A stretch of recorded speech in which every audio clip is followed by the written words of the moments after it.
Hello, my name is AJ Goldsby.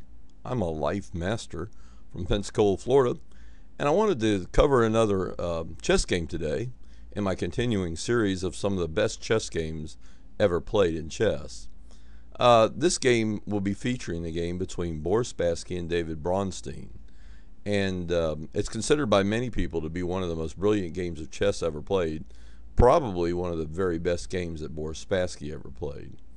And the backdrop was probably one of the most strongest tournaments of that period that was held.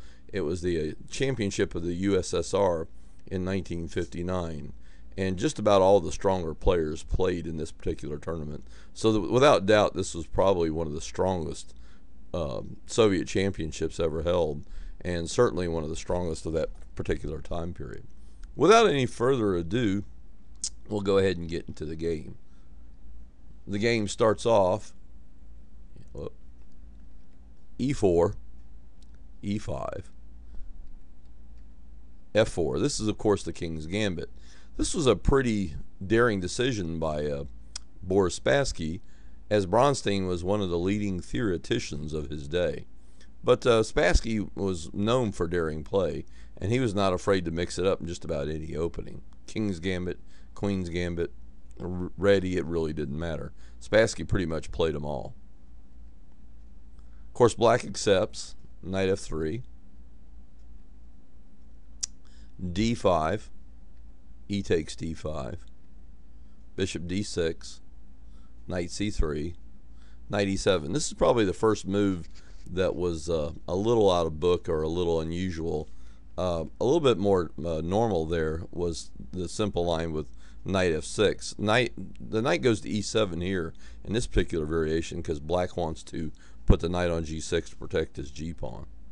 d4, castles, bishop d3, knight d7. Of course, this is not, it looks like a slightly cramping move, but this was the way that they were playing this particular line at that time. That was pretty much modern theory. Also, too, black could have also played bishop b4 there. White castles. Black plays h6. That's, again, another idea there is to play g5 and protect the forward f-pawn. Knight e4. Of course, Spassky just slowly maneuvers all of his pieces, gets his pieces in a good play. Knight takes d5, c4, knight e3, bishop takes c3, f takes e3. Now here, if I were white, I might want to simply play queen e2 and round up the e-pawn on e3, and that would be good enough for equality, maybe even a slight edge for white. But Spassky does something far more daring and ambitious here. c5, he drives back the dark-squared bishop. Bishop e7, bishop c2. That's a very interesting move there. The main idea of that move is to simply play queen d3 and set up the battery there. Queen d3 and set up the battery on this diagonal here, the b1 to h7 diagonal. That's what white's trying to do, and it's a very strong move there. Rook e8, queen d3, e2. Now I'm sure that when Bronstein played this, and Bronstein was also in a little bit of time pressure here. Right about now, he had about 20 or so minutes to play the remainder of his moves, and so he didn't have a lot of time. And I'm sure when he played the move e2, he was quite certain that Spassky was just simply going to play queen takes e2 and the game continued from there. But he's in for a really big surprise. Spassky plays maybe one of the most brilliant games, one of the brilliant moves ever seen in chess. He plays knight d6. That's an amazing move there. Not only is he going to let the rook hang, look like he's also going to let the knight hang on d6 as well. Simply he could play pawn takes knight. Of course, if pawn takes knight, just simply queen h7 check, and then the queen goes to this square protected by the bishop. Queen h7 check and king f8 and queen h8 mate. That's if pawn takes knight. It's just a really amazing move. The analysis of this game and of this particular move, we literally could be here all day. I have the definitive web page on this game. It's you can look it up with Google or any other search engine, and I'll put the link. There's a little box right below the video that says show more, I will make sure that I put the link for this webpage in that box when I post this on YouTube. But anyway, this is just a brilliant move, and it's a very daring move. And I'm sure it must have been a tremendous psychological blow to Bronstein. Black plays knight f8. That was probably too passive. Now white plays knight takes f7. It's all about a king hunt. That's an exclam move. He goes ahead and takes off the rook. Captures the rook. Rook takes f1.